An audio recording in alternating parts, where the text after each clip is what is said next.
Let's agree for the sake of the next conversation that Donald Trump uses the most colorful language of any president, at least in the modern era, and says some of the most questionable things.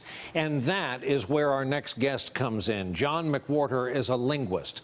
He has a PhD in the field. He teaches at Columbia, and he has written extensively, and he, too, is colorful when talking about Donald Trump and specifically how this president talks. That's why we talked about it with John McWhorter. Professor, thank you for joining us. Thank you, Brian. I've been wanting to ask you, what is your linguistics definition of this president? Donald Trump linguistically is unadorned. This is the basics. This is what language was undoubtedly like when it first emerged among people who didn't have writing and were first getting their verbal sea legs. This is where it started.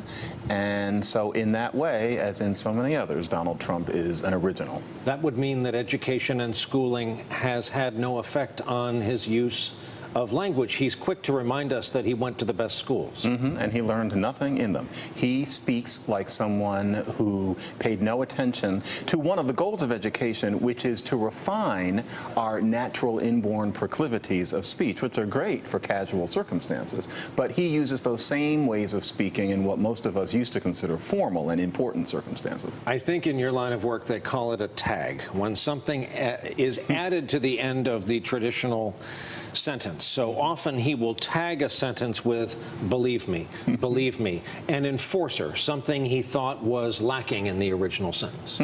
It's that he's reinforcing, and also he's using oral speech, where what we're always doing is we're checking to see that the other person understands what we're saying, that they're in the same boat that we are. So that's what you know is. That's what things like LOL can be in texting. He does that too, but once again, it's not in texting. He's doing it in formal circumstances, which means that he never leaves the realm of the casual when he speaks, which is unlike even, say, indigenous societies where there's no such thing as reading or writing yet. There's always a high way of talking and a low way of talking. The chief doesn't just get up and run his mouth. Ours does.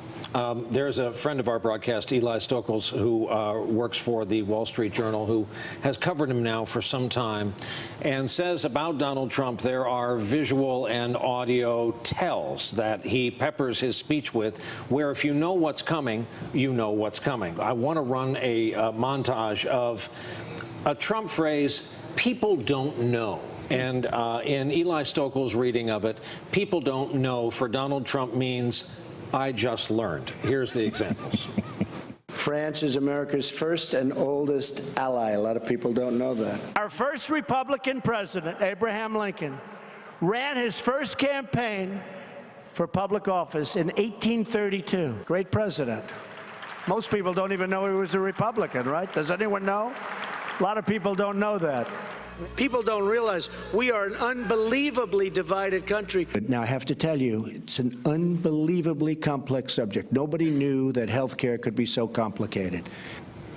So, you're laughing. Why?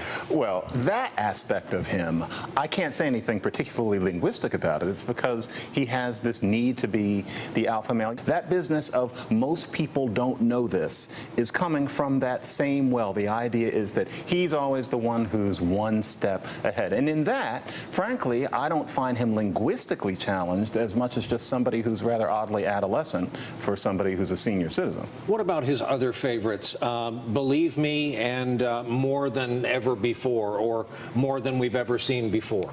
Well, some of that is because there really only, I'm sorry to say it, but there are only so many thoughts. And so often he's speaking, and I think he runs out of new insights, and so he covers it with things like believe me, or it can't ever be that something is bad, it's very bad, or very, very bad. Those are his equivalents of roughly or scratching his head. I think that often the content of what he's saying is much slimmer than the bulkage of the verbiage that he spews out. He's 71 years old. He is now president in an age of instantaneous real-time fact-checking. He is not used to his kind of ad-lib superlatives being fact-checked in real time. Do you think he's bumped up against that dynamic?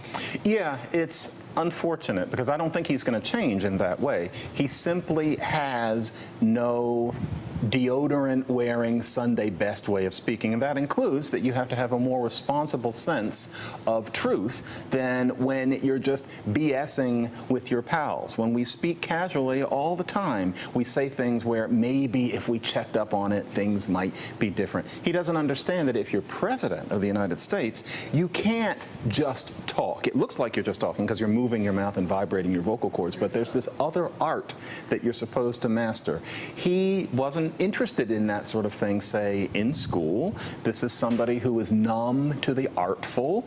He has a rather narcotic joy in dismissal and belittlement rather than building and decorating. And so he's going to keep running up against that wall. He doesn't understand that when you're president, you have to think about things such as what we might call truth conditions in linguistics. Is what you're describing the intersection of narcissism and linguistics? That is beautifully put. He is what happens when you get somebody who is extremely artful, and also, I think it's safe to say, I don't think he's insane, but clinically narcissistic and talking all the time to us in our houses about serious things. And that's what's so striking about listening to this person talk. What's unfortunate is how much we've had to listen to it, but I don't think that we should be under any impression that it's going to change, because we're in an informal era. In a way, he's a product of something that's been going on since the mid-60s, and in many ways, it's in good ways. The fact that in America, you and I both would have had to have worn fedoras and suits even on hot summer days. Thank God that's gone. But something else that left was the sense that you put speech in its Sunday best. All of us nowadays at least fake it to an extent. But we could have predicted that somebody was going to come along who really just didn't even bother to do anything but talk rather than speak, and could even become president of the United States. I don't think that Trump is going to be last in that regard, the oratorical regard. Hopefully the other things, but oratorically, he's the beginning of something new. Hey there, I'm Chris Hayes from MSNBC. Thanks for watching MSNBC on YouTube. If you want to keep up to date with the videos we're putting out, you can click subscribe just below me, or click over on this list to see lots of other great videos.